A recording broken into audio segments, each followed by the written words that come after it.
नमस्कार मंडळी, तुमचं स्वागत आहे आपल्या नवीन मिनी ब्लॉगमध्ये. तर म्हटलं रोज रोज घरातलंच काय दाखवायचं आणि काय स्वयंपाक तेच म्हटलं, तर चला तुम्हाला आज थोडं फिरून आणूया. तर बघू शकता तुम्ही माझा लहान मुलगा किती मस्ती करतो आहे गाडीत. आणि आज आम्ही जाणार आहोत अंजनगिरी तीर्थक्षेत्रावरती.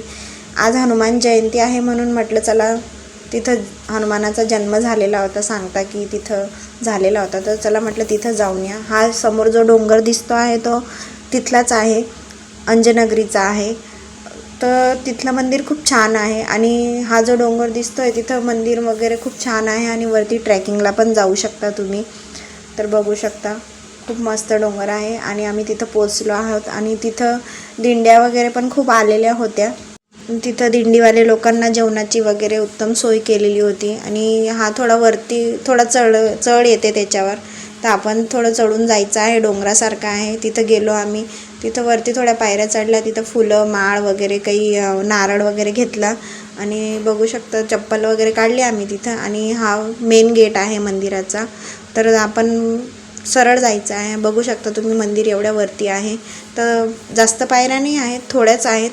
आणि इथं जत्रासारखी असते हनुमान जयंतीच्या दिवशी.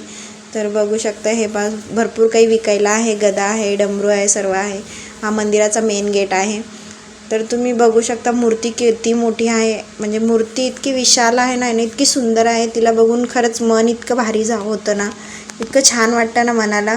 आणि मंदिर तर तुम्ही बघणार ना तर इतकं मस्त आहे, पूर्ण मिरर वर्क केलेलं आहे, झुम्मर वगैरे सर्व तिथं मिरर वर्कने केलेलं आहे. आणि आजूबाजू जेवढ्या फ्रेम लावलेल्या आहेत त्या पण खूप सुंदर आहेत. तर बघू शकता. आणि आता आम्ही पूजा वगैरे केलेली आहे,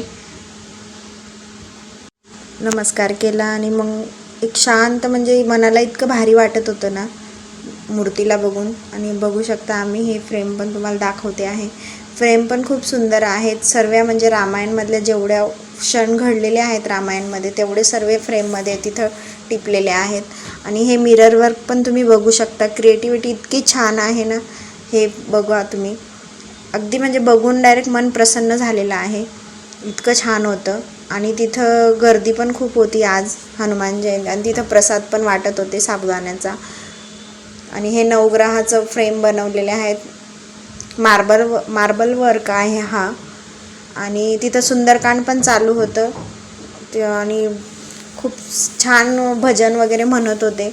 जर तुम्हाला माझा हा मिनी ब्लॉग आवडला असेल तर लाईक करा, शेअर करा आणि सबस्क्राईब करा. आणि त्र्यंबकेश्वरला आले तर नक्कीच अंजनगिरीला जा. बाय.